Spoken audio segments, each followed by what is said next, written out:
Hey guys, today I'm going to tell you how to clear our previous activity on Instagram. If you are using Instagram and now you want to clear all of your previous activities, let's see how can you do this. Just open your Instagram app and here just tap on your profile in the bottom right corner, and here you must have to tap on these three horizontal lines.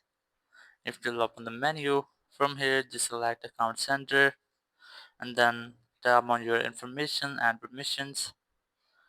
From here, just select your activity of Meta Technologies. Just tap on that, and here just select Clear Previous Activity option, and here just tap on Clear, and it will get the confirmation option. Here you can see I have no available activity to clear at this time, so because I have already cleared that.